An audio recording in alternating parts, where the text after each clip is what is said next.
I thought sending my parents $2,500 every month was showing them love. At 32, I believed helping them pay their bills proved I was a responsible daughter despite their constant calls labeling me a loser for being single and living in a small apartment. I never imagined those monthly transfers were funding something completely different. But one Friday evening, a phone call I accidentally overheard shattered everything I believed about family loyalty and left me questioning who the real losers were. Before I share what happened next, let me know where you are watching from, and please hit that like button and subscribe for more real-life stories that will make you question everything you thought you knew about family. Now let me tell you how this discovery turned my world completely upside down. My name is Angela, and I work as a software engineer here in Austin, Texas. I make about $85,000 a year, which is decent money, but I have always lived pretty modestly. My one-bedroom apartment costs me $900 a month, and I cook most of my meals at home to save money. I drive a reliable Honda Civic that I bought used 3 years ago, and I rarely splurge on anything expensive. My parents, Harold and Margaret, live in their old house in suburban Dallas. They are both in their mid-60s and retired about 2 years ago. Dad worked in construction his whole life, and Mom was a secretary at a dental office. They always seemed to manage fine financially, but last year they started complaining about how expensive everything was getting. Gas prices, groceries, utilities, insurance premiums. Every phone call became a litany of financial stress. That is when I decided to start helping them out. It felt like the right thing to do. They had raised me and my older brother David worked hard their whole lives, and now they were on fixed incomes trying to navigate inflation. I figured $2,500 a month would cover most of their essential bills and give them some breathing room. I could afford it if I stayed disciplined with my own spending. The first time I sent the money, Mom cried on the phone. She told me how grateful they were and how proud they were of my success.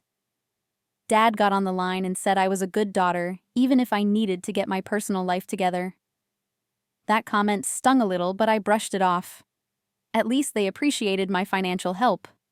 But as the months went on, the gratitude seemed to fade, and the criticism became more frequent and more pointed.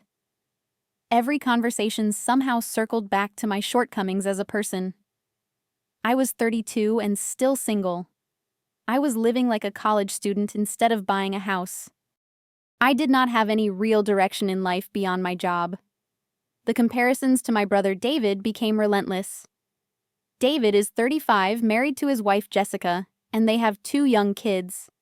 He works as a sales manager for some medical equipment company, and according to my parents, he has his life completely figured out. They live in a nice house in Plano with a big backyard. David drives a truck, Jessica has an SUV, and the kids are involved in sports and music lessons.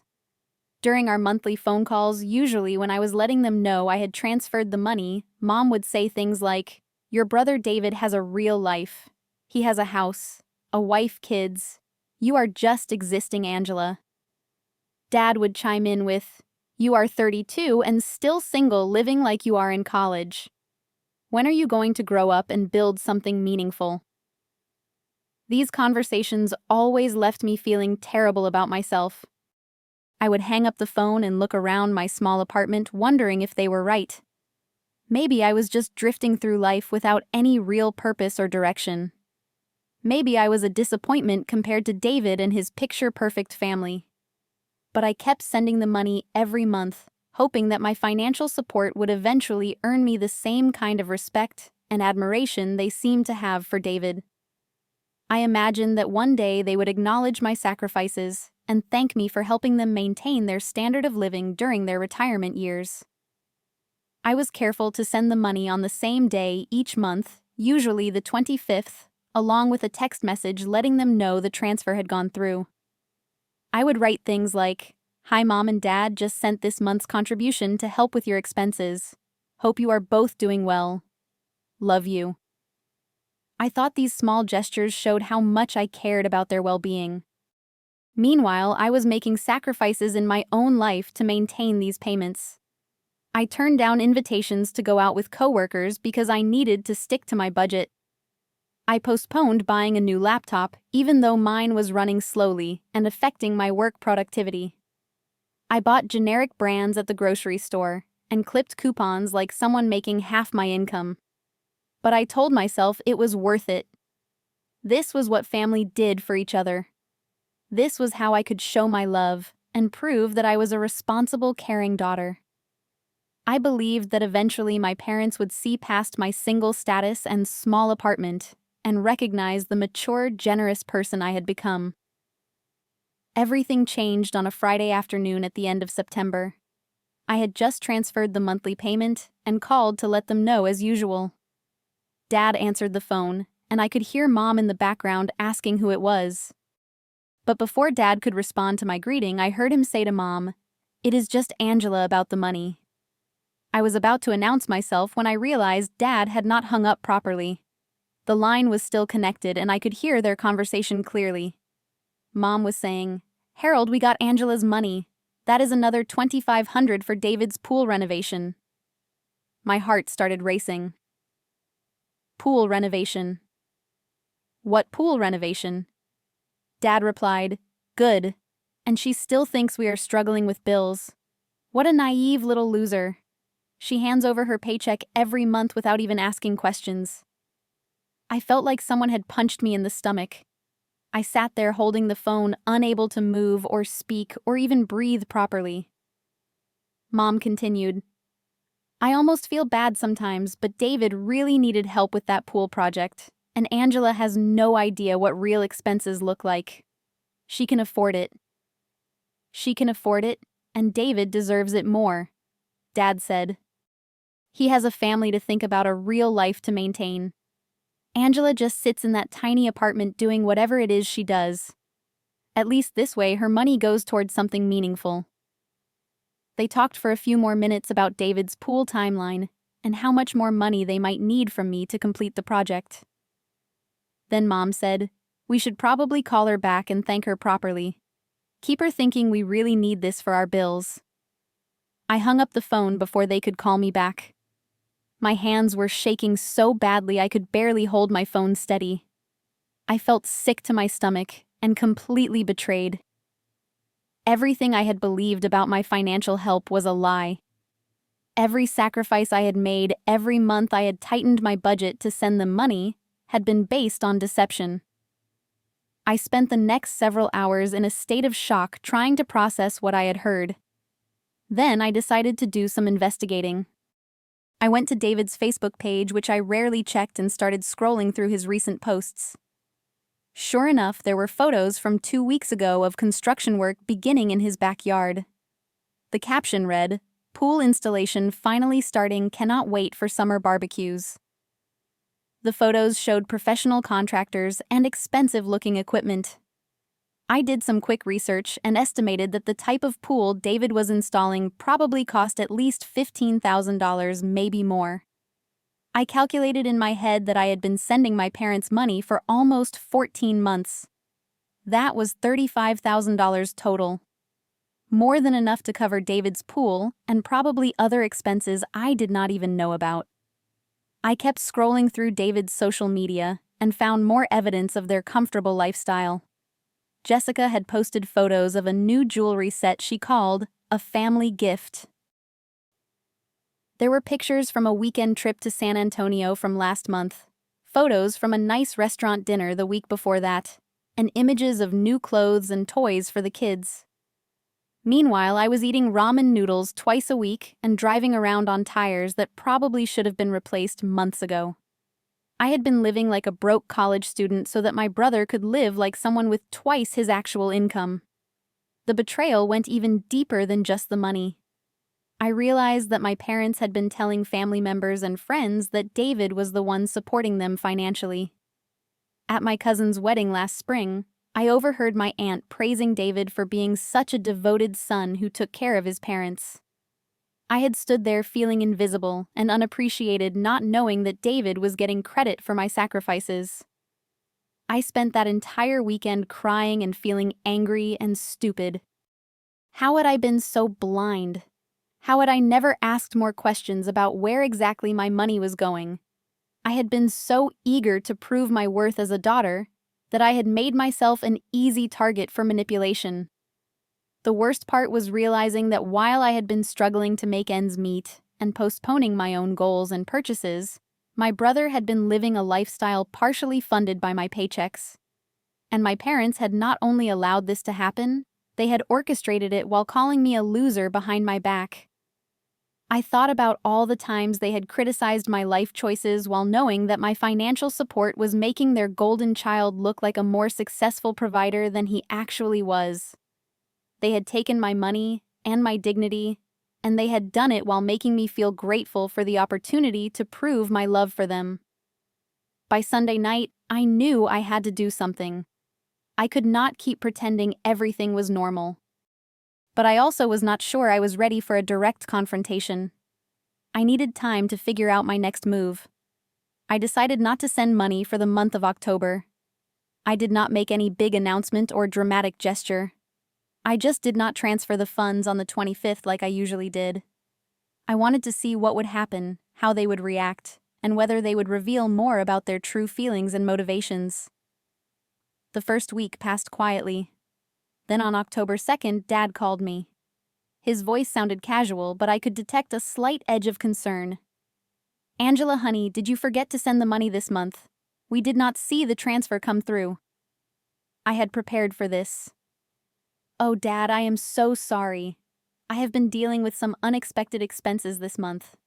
My car needed major repairs, and I had to pay for them up front before my insurance reimbursement comes through. I should be back on track next month." "Car repairs?" Dad sounded skeptical. "What kind of repairs?" "Transmission issues." I lied smoothly. It was either fix it or buy a new car, and I figured repairs were the smarter financial choice. Dad seemed to accept this explanation, but he made a point of mentioning how much they were counting on my help, and how difficult things were without it. He did not sound like a man who was struggling to pay his electric bill. He sounded like someone who was annoyed that his monthly allowance was late. The second week of October brought more pressure. Mom called this time, and her tone was less understanding. "Angela, your father and I are really concerned about this month. We have bills that cannot wait, and we planned our budget around your contribution. I understand Mom and I feel terrible about it, but these car repairs really wiped me out. I am actually having to eat pasta and canned soup most nights just to make my own rent this month." "Well, maybe you should have thought about building up an emergency fund instead of living paycheck to paycheck like a child," Mom said sharply. "This is exactly what your father and I mean when we say you do not have your life together." I almost laughed at the irony. Here I was living on pasta and canned soup because I had been giving them my emergency fund money for over a year, and she was lecturing me about financial responsibility. By the third week of October, the calls were coming every other day. Dad would call asking about my timeline for getting back on track with payments. Mom would call expressing disappointment in my lack of planning. Neither of them asked how I was doing emotionally or whether I needed any help with my supposed financial crisis. Their only concern was when their money would resume. "Angela, this is not the time for you to be selfish," Dad said during one particularly frustrating call. "Family comes first, and your mother and I are depending on you. You cannot just leave us hanging because you did not manage your money properly." The accusations of selfishness were rich, coming from people who had been secretly funneling my money to my brother for his luxury home improvements. But I maintained my composure and kept apologizing for the inconvenience. I also started paying closer attention to David's social media activity. The pool construction was progressing nicely. He posted photos of the concrete being poured, the tile work being installed, and the final equipment being connected. The whole project looked expensive and beautiful. Jessica posted pictures of the kids playing in the finished pool, with captions about how lucky they felt to have such wonderful family support. During this month without sending money, I also started thinking more clearly about my own life and goals. I had extra money in my checking account for the first time in over a year. I used some of it to replace my dying laptop, which immediately improved my work efficiency. I bought groceries without calculating every dollar. I even went out for dinner and drinks with coworkers one Friday evening. It felt strange and wonderful to have financial breathing room again. I realized how much stress I had been carrying trying to maintain my own expenses while supporting my parents. I had been living in a constant state of financial anxiety, and I had not even recognized it because I thought I was doing something noble and necessary. As October turned into November, I made a decision. The annual family Thanksgiving dinner was scheduled for the third Saturday of November at my parents' house. This was a long-standing tradition where David and Jessica would bring the kids, and we would all gather for a big meal and family time. I decided that this dinner would be where I addressed the situation directly. I was not planning to cause a scene or create unnecessary drama. But I was ready to let the truth come out naturally and see how everyone reacted when their deception was exposed. I had spent weeks preparing mentally for this confrontation, and I felt stronger and more confident than I had in months. The day of the dinner arrived and I drove to Dallas feeling nervous but determined. When I pulled up to my parents' house, David's new BMW was already in the driveway. It was a nice car, much newer and more expensive than anything I had ever owned. Jessica's SUV was parked behind it, also looking freshly washed and well-maintained. I walked into the house and was greeted with the usual mixture of criticism disguised as concern. Mom hugged me and immediately commented on how thin I looked, suggesting that I was not eating properly because of my financial troubles. Dad shook my hand and asked whether I had gotten my money situation sorted out yet. David and Jessica were polite, but distant as they usually were. The kids were running around the house excited about the holiday and the attention from grandparents. The whole scene felt surreal, knowing what I now knew about the family financial dynamics. During dinner, David spent considerable time talking about his recent successes at work and his plans for the coming year. He mentioned wanting to take the family on a vacation to Disney World in the spring, and possibly looking into upgrading Jessica's SUV to a newer model. He talked about these plans like someone who had plenty of disposable income and no financial worries. My parents hung on every word praising David's ambition and success. They made comments about how proud they were of the life he had built and how well he was providing for his family. The contrast with their attitude toward me could not have been more obvious. Then Dad turned his attention to me and said, "Angela, we really hope you can get back on track with helping us out. Your mother and I are really feeling the pinch without your contributions, and we cannot afford to go without that support much longer." The irony was too much. Here was David sitting at the table talking about Disney vacations and new cars, while my parents were pressuring me to resume funding his lifestyle. I looked around the table and realized that this was my moment. I put down my fork and looked directly at Dad. "Actually, I have a question about that pool renovation, David." The entire table went quiet. David's face went pale and he stopped mid-chew. Jessica looked confused, and my parents exchanged a quick glance that confirmed everything I needed to know. "Pool renovation?" Jessica asked, looking between David and my parents. "What do you mean?" I kept my voice calm and steady.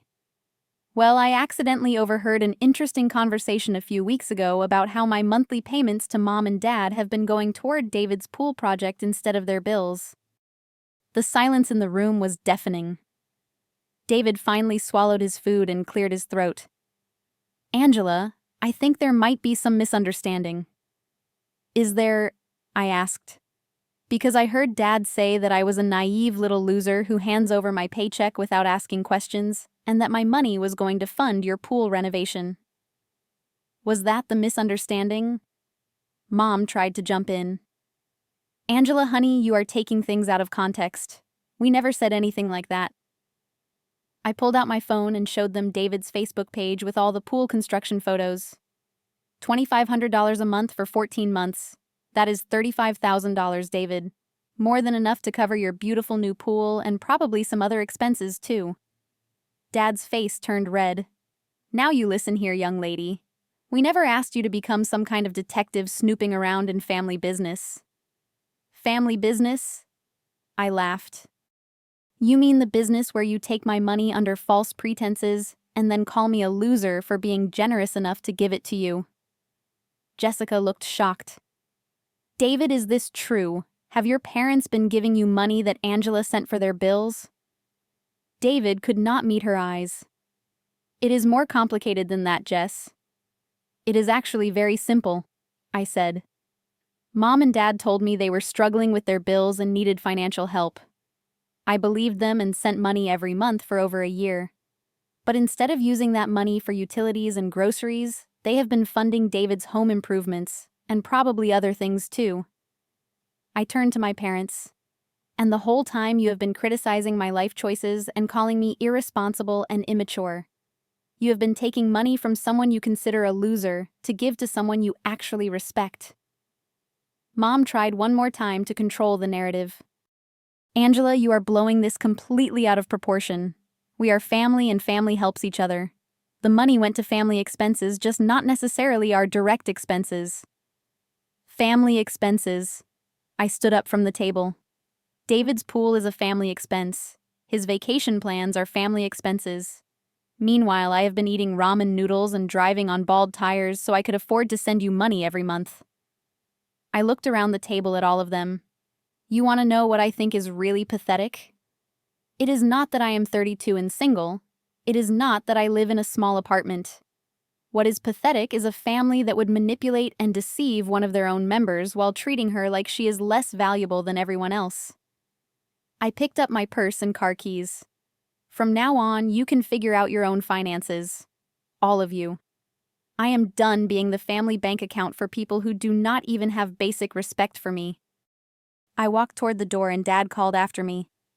Angela, if you leave now, do not expect to come crawling back when you realize how much you need this family. I turned around one last time. I am not the one who needs this family, Dad. You are the ones who need my money. There is a difference. I left the house and got in my car feeling a mixture of anger, sadness, and relief. As I drove back to Austin, I realized that for the first time in over a year, I felt completely free. No more guilt about not doing enough for my family. No more anxiety about making my monthly budget work around their demands. No more pretending that their criticism came from a place of love instead of manipulation. The weeks that followed were challenging, but also liberating. My parents called several times trying to apologize and convince me to resume the payments. They claimed that they had always intended to pay me back eventually, and that David had planned to acknowledge my help publicly once the pool project was complete.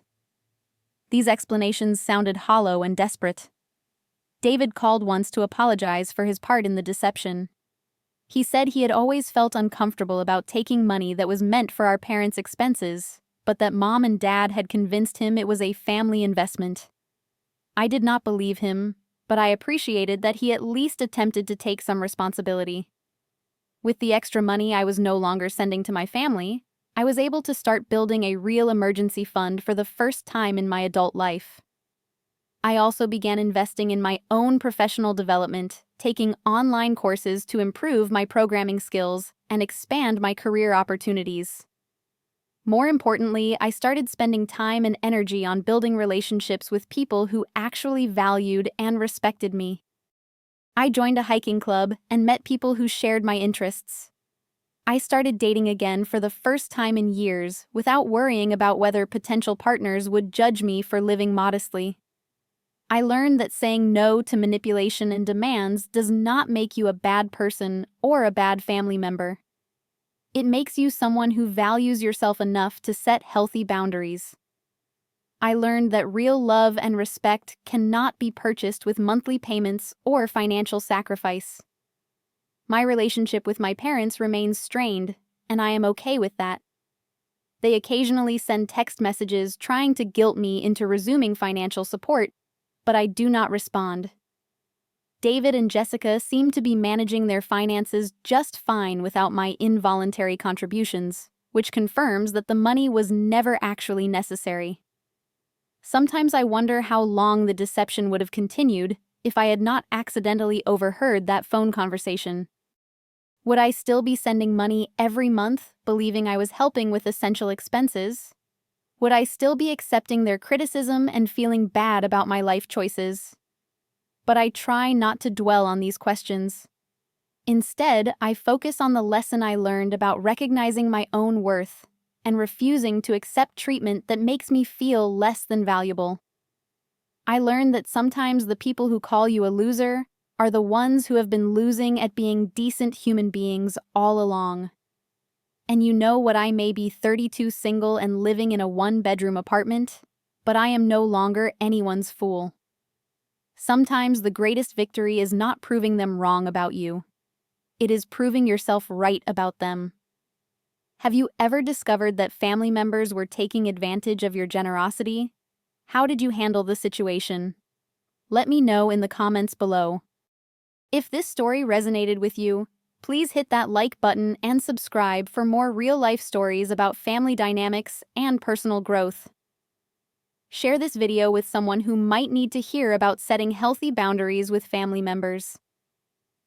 Thank you for listening to my story, and remember that your worth is not determined by how much you give to people who do not appreciate you. Take care of yourselves, and I will see you in the next video.